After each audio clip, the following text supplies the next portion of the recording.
ઉપલેટાના ભાયાવદરમાં સ્વર્ગસ્થ હેમાનીબા ચુડાસમાની 9મી વાર્ષિક પુણ્યતિથિ નિમિત્તે રક્તદાન તથા સર્વયોગ નિદાન કેમ્પ યોજાયો.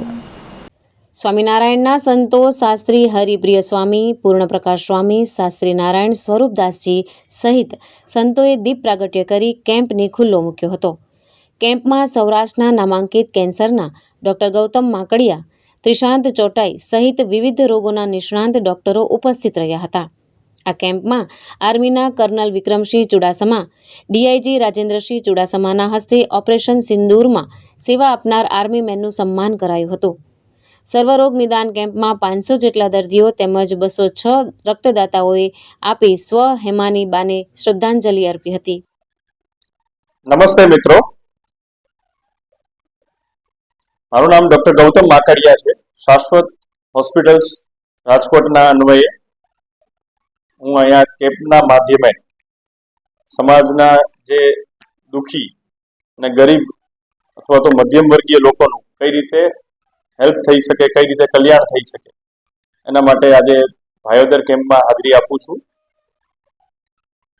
મને ખૂબ આનંદ થયો કે આટલી બહોળી સંખ્યામાં દર્દી નારાયણ સાથે સાથે સામાજિક આગેવાનો, ઇન્દ્ર વિજયસિંહ ચુડાસમા સાહેબ અને એમની ટીમ ઘણું બધું પ્રયત્ન કરીને આ બધું સરસ રીતે ગોઠવી રહી છે, જેનો ચોક્કસપણે સમાજને લાભ મળશે.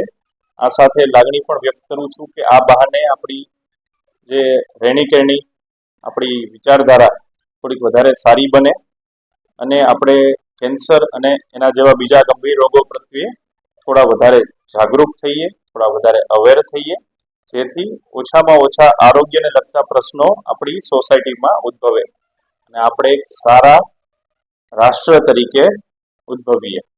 ધન્યવાદ. મારું નામ ઇન્દ્ર વિજયસિંહ ચુડાસમા, પ્રમુખ શ્રી રાજપૂત સમાજ ભાયાવદર.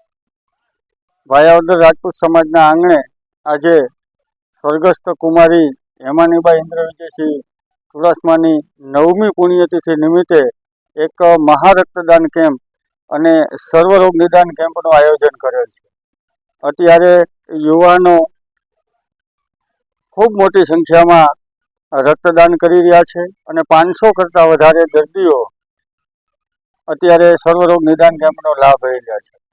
આ સેવાકીય યજ્ઞમાં આ વિસ્તારના ધારાસભ્યશ્રી, સંસદ સભ્યશ્રી, સૌરાષ્ટ્રમાંથી અલગ અલગ રાજકીય મહાનુભાવો, અમારા ઢાંક સ્ટેટ, સૌરાષ્ટ્રમાંથી રાજપૂત સમાજના સૌ આગેવાનો, પ્રમુખશ્રીઓ, સામાજિક દરેક લોકો આ સેવાકીય યજ્ઞને બિરદાવવા માટે આજે અહીંયા મોટી સંખ્યામાં બધા હાજર રહ્યા છે. અને ભાયાવદર અને ઉપલેટા આજુબાજુ વિસ્તારમાં પૂજ્ય લાલ બાપુની પ્રેરણાથી આજે કાર્ય છેલ્લા 9 વર્ષથી થઈ રહ્યું છે અને દર્દી નારાયણને આ સેવા યજ્ઞનો ખૂબ સારો લાભ મળે છે. ભાવેશ ગોહિલ, દ્રષ્ટિકોણ ન્યૂઝ, ઉપલેટા.